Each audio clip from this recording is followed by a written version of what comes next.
Hi guys, Lindsay here with Storybrook Family Farm. So, in recent times, people have said and made comments to me about that homesteading is too much money. It costs far too much money, there's not a payoff there, and that's simply not true. There are some ways that you can go about it that cost a massive amount of money, but that's just like with everything in life.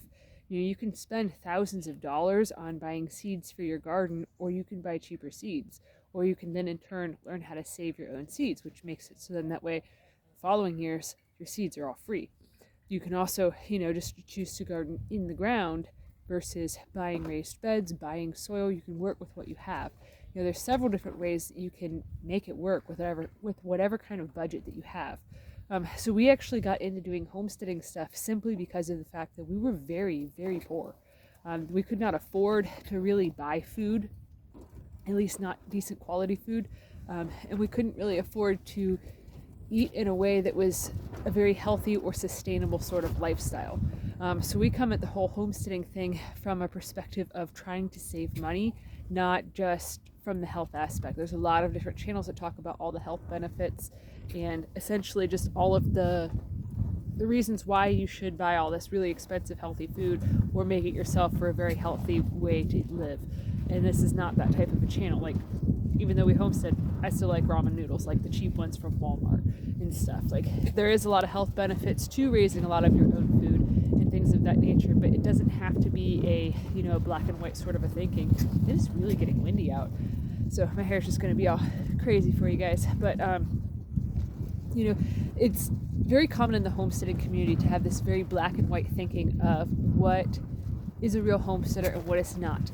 And even I've gotten caught into the trap of, striving for total self-sufficiency and then getting really hard on myself because, well, we don't have very much success in growing beets at our homestead, and other people grow beets and we really like beets and we can't seem to grow them to save our lives. Like, it's kind of weird, in later years I realized that having acidic soil makes it so it's very difficult to grow beets. But the thing is like, I've gotten really caught up in the whole thing of the all or nothing sort of black and white thinking of where you're not a real homesteader if you don't do it all. And for us, because we only have 2 acres of land, we cannot grow our animal feed. Like, as you can see in the background, we do have turkeys and chickens that are free ranging, and we do have ducks and geese that get a large pasture space that in the future they'll get more and stuff. But it costs a lot of money to raise the animals. The thing that makes it so that way it's saving a massive amount of money is the garden. So a lot of people think that to have a garden that you have to start with, with buying soil and making things expensive. But where we live at, we actually have really terrible soil. Like, it is very heavy clay. There's a lot of springs in this area. So a lot of times the soil will go from either being really waterlogged to being basically like concrete. Especially like our garden's not super huge. It is a decent sized garden, but like this side of the garden usually stays pretty wet. That side over there usually stays quite dry, which is kind of bizarre because this is the uphill side is more wet and the downhill side is more dry. Kind of strange.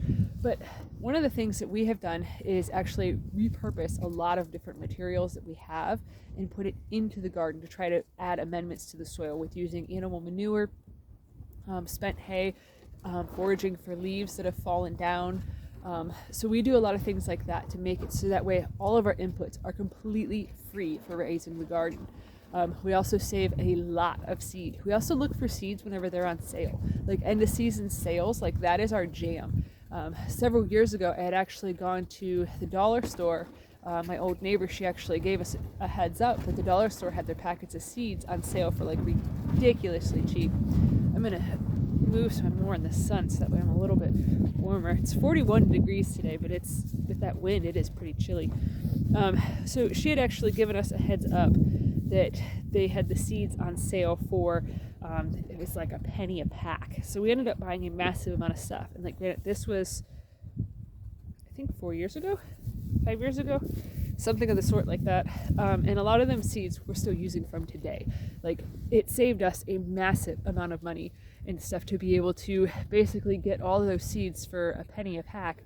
And even just for wildflowers and stuff, which bring in a lot of pollinators, having seeds that are really cheap doesn't mean that your garden's going to be cheap. It doesn't mean that your garden, well, it's going to be cheap to cost it, but you're not going to be getting cheap products out of it and stuff. You don't have to buy super duper expensive $5 a pack seeds that are all organic, all naturally raised, all this stuff in order to provide really good, tasty, nutritious food for your family.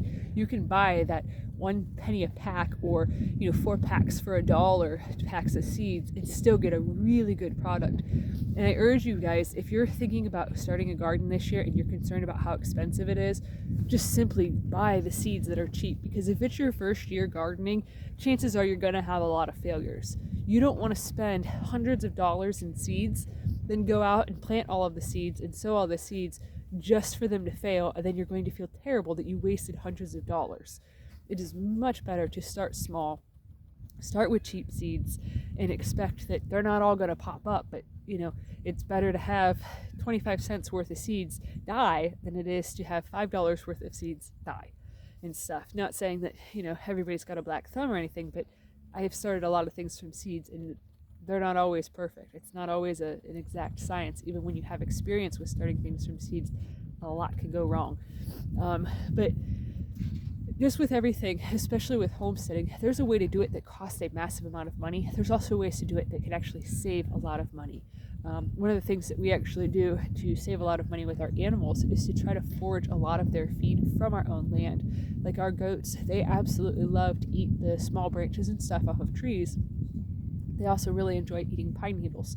So as you can see behind me, there's a bunch of pines right along the property line. So every day I usually will go over and I'll cut off a small amount of pine needles to then feed to the goats. It helps their stomach and they really like it, and then they eat a lot less feed and stuff by doing these different things. So there's always ways, if you're looking for them and you're willing to put in a little bit more work, there's always ways to save money.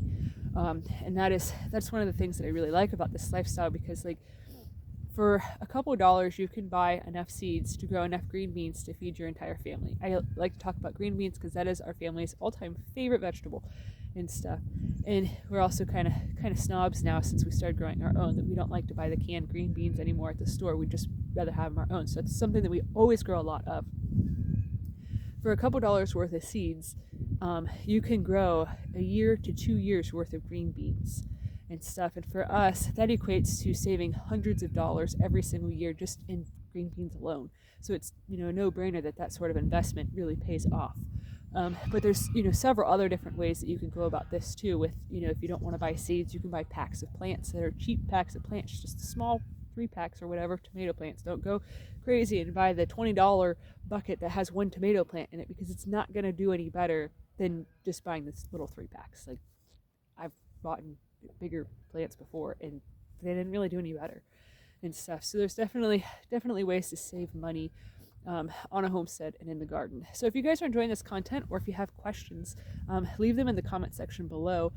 Let me know if you guys have any ideas for other videos that you would like for me to tackle, especially since it is starting in garden season now. So I have a lot of different things that I can film and document and show you guys how I do different things.